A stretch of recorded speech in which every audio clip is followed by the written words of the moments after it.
Ça y est, c'est lancé? Ah oui, oui, ça y est.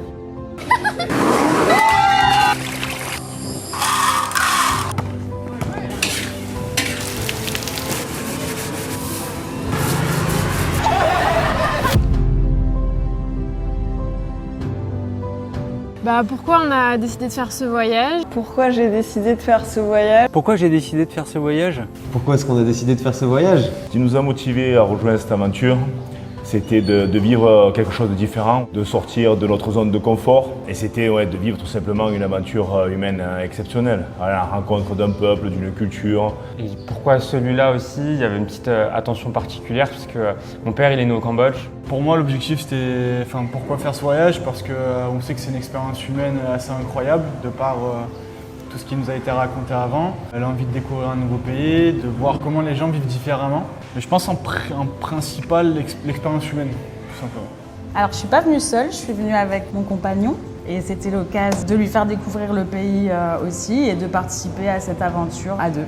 Il était important pour moi justement de faire ce voyage accompagné de ma femme pour vivre en fait des moments exceptionnels et qu'on puisse avoir des souvenirs inoubliables tous les deux.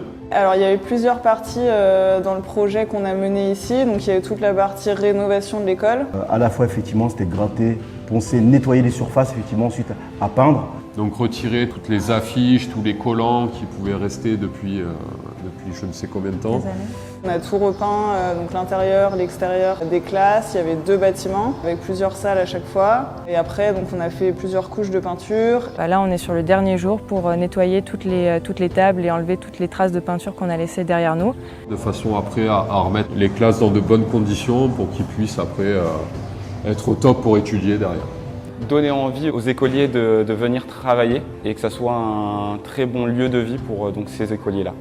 Quand on est arrivé, les infrastructures, c'est sûr qu'elles n'étaient pas dans un état qu'on qualifierait de normal dans nos standards européens. On était sur un bâtiment qui, lui, au niveau structure, est vraiment qualitatif, c'est-à-dire au niveau toiture, au niveau mur, il n'y a pas de souci. Par contre, à l'intérieur, c'est sûr qu'on voit que ça a vieilli, le sol est plein de trous, donc on peut dire qu'on était sur une installation qu'on peut qualifier de plutôt vétuste. La météo, ah ouais, c'est pas la même. La météo, ouais, elle est un petit peu différente. Il fait chaud du matin au soir et c'est vraiment linéaire. Même la nuit, il fait pas beaucoup plus frais. Il fait humide, donc on transpire beaucoup, donc on boit beaucoup d'eau.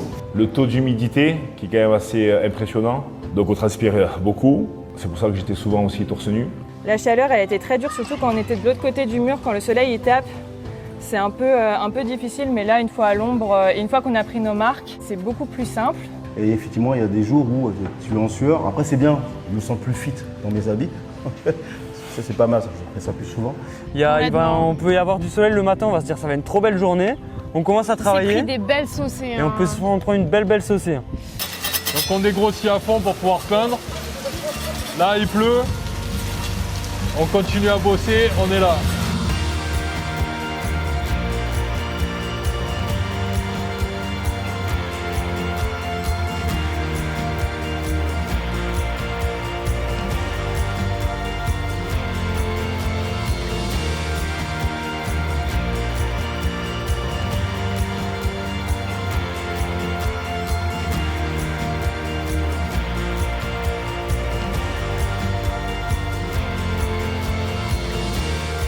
Ce qui m'a marqué dès les premiers jours où je suis arrivé, c'est réellement la gentillesse des gens, c'est l'accueil. Ouais, c'est vrai que le sourire des gens est dingue. En fait. Tu croises quelqu'un dans la rue, il attend qu'une chose, c'est que tu le regardes, que tu lui fasses un grand sourire, que tu lui fasses coucou. Le trajet pour aller jusqu'à l'école le matin, le midi, quand on croise tout le monde, tous les enfants qui nous font coucou, c'est que des sourires sur leur visage et ça fait chaud au cœur. Ouais. Moi je dirais déjà c'est trop mignon parce qu'ils sont tous là avec un sourire jusqu'aux oreilles dès qu'ils nous voient. Ils nous disent tous coucou 20 fois, hello, hello, hello. Ils ont l'air heureux de nous voir donc c'est une énergie communicative. On ressent vraiment que les gens sont contents de nous voir et du coup le partage se fait hyper naturellement. C'est quelque chose d'incroyable je trouve. Enfin, moi, si j'essaye de faire ça dans le RER, je suis pas certain qu'on... Et puis ce qui est super marrant, c'est qu'il y a des moments où on a une attention première de dire une phrase. On fait une phrase en anglais normal. Et après, du coup, on voit que ça passe pas, du coup, on la simplifie, on la sursimplifie. À la fin, on dit yesterday, ok. Il n'y avait plus rien, mais on est content, quoi. On a fait activités sportives. Du badminton, un match de basket, du tir à l'arc et après on a fait un petit peu de volley. Du coup là on est en train d'essayer de faire des activités basket avec les enfants. On a 2-3 complications pour parler avec eux s'ils parlent pas un mot d'anglais. Même les chiffres et tout c'est compliqué. Mais du coup là on est en train d'essayer d'apprendre, on leur a appris à dribbler, à tirer. Et là on essaie de faire des matchs les uns contre les autres, donc c'est assez marrant et ça se voit, elles sont contentes, elles jouent à fond. Donc, pour ma part, j'ai essayé de faire une petite initiation au rugby. C'est un sport inconnu ici parce que le sport numéro 1 c'est le volley et le soccer, le foot. Tu te rends compte qu'on en revient toujours au même, que c'est par le sport en fait, il y a toutes les barrières qui sautent. Et j'ai retrouvé aussi ce que je cherchais à travers cette initiation, c'est prendre du plaisir et des sourires. Donc c'est ce qu'on a retrouvé, donc c'est gagné tout simplement. Et ensuite, activité manuelle aussi le matin. Moi, j'avais fait des bracelets avec pas mal d'enfants. Ils ont adoré faire des petits bracelets, des Scooby-Doo, voilà, des dessins, des jeux. Et autre chose, on a fait aussi des mini-jeux, des memories, du Mikado. Et on a vu des enfants se détacher plus que d'autres, être très talentueux dans certains jeux. Ce qu'on a appris d'eux, c'est déjà effectivement les premiers mots qu'on utilise au quotidien, merci, bonjour. Ils nous ont appris hier aussi comment on disait je t'aime, donc je crois que c'est Kwam Srulania. Et après je peux te faire les chiffres si t'as envie. C'est moi, pi, vai, Fwam, Bram. Et après je peux te faire la suite, ça fait pram moi, pram pi, pram bai, pram bun, tam, et après etc. 3 bye. 4 boon, okay. 5 pram, 6 pram son, pram moi. Ok. Merci. Bonjour. Ah, c'est bien. T'as vu comme il apprend bien le français?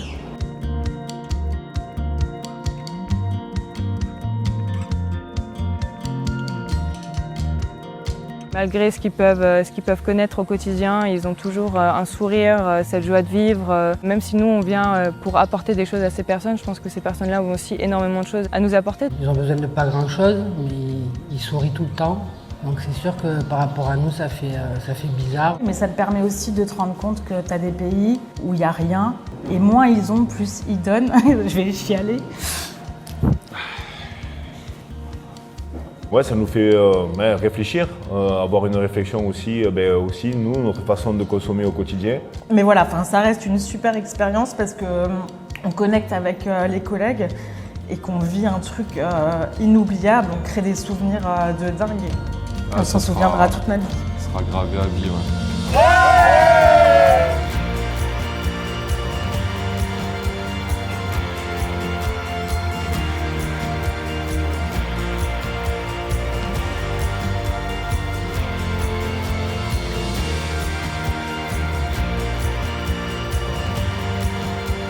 Le bilan, c'est qu'on a une équipe elle est juste géniale. Tous les jours, on essaie de se trouver une motivation pour aller chercher plus, pour aller faire beaucoup plus et pour se donner. On a une équipe qui est devenue de plus en plus efficace aussi, à fur et à mesure que les liens ils se créent. On est tous allés dans la même direction, on a mis tous nos égos de côté et ça s'est super bien passé. On a passé des moments magiques.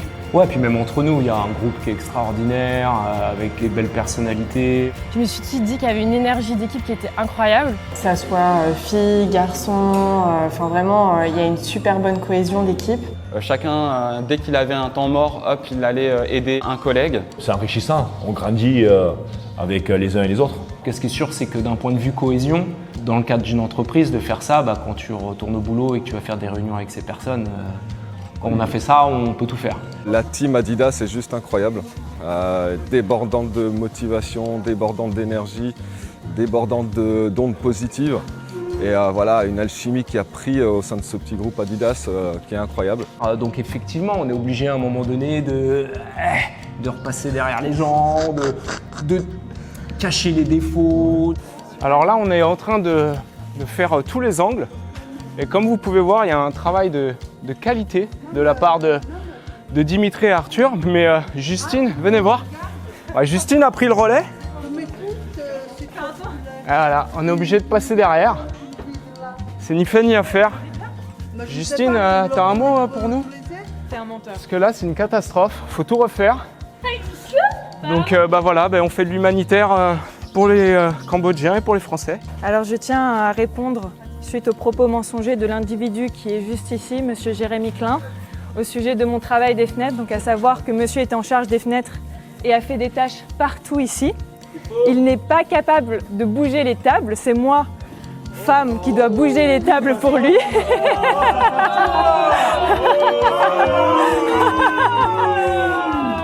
Donc c'est un menteur. Mais dans l'ensemble, non, ça s'est très très bien passé. Alors merci Adidas de nous permettre de vivre ça, merci Univers le Sport, et c'est vrai que c'est incroyable de pouvoir vivre cette expérience avec son employeur et de pouvoir en faire bénéficier les conjoints. On parle souvent d'avantages, de rémunération, etc. Il y a pas que ça, je pense que vivre une expérience telle que celle-ci, c'est un réel avantage et c'est une réelle reconnaissance pour ses employés. Et je suis d'accord pour dire que c'est vraiment une chance d'avoir une entreprise qui nous permet de vivre des expériences comme celle-ci, comme on en vit beaucoup d'autres aussi au niveau professionnel. Je réalise en fait la chance de travailler pour cette marque. Voilà, en plus ça nous permet de transmettre les valeurs aussi d'Adidas, de partager du sport avec les enfants, vraiment de mettre en avant toute cette culture du sport. C'est clairement pas dans toutes les boîtes qu'on peut avoir ces opportunités-là. Et c'est bien justement de montrer qu'on est présent pour d'autres choses que justement vendre des produits. On est aussi également là pour apporter de la joie, de la bonne humeur. Et je pense que c'est une très belle démonstration de c'est quoi les valeurs du sport et c'est quoi les valeurs du partage aujourd'hui et de pouvoir nous proposer de partager cette expérience. Il y a un truc important aussi finalement, c'est bien d'être entre nous, mais d'avoir des sportifs de haut niveau qui nous accompagnent. C'est vrai, on n'a pas parlé de Dimitri. Dimitri. J'étais surpris d'avoir effectivement un sportif de haut niveau, d'avoir Dimitri qui est là avec nous. C'est vrai. Humble, convivial, qui donne beaucoup d'énergie. Très bon chanteur aussi. Très bon chanteur. Enfin, au rugby, je ne l'ai pas trouvé hyper... Un mot pour décrire ce voyage? Inoubliable. Inoubliable. Inoubliable. Inoubliable. Fabuleux. Un travail d'équipe.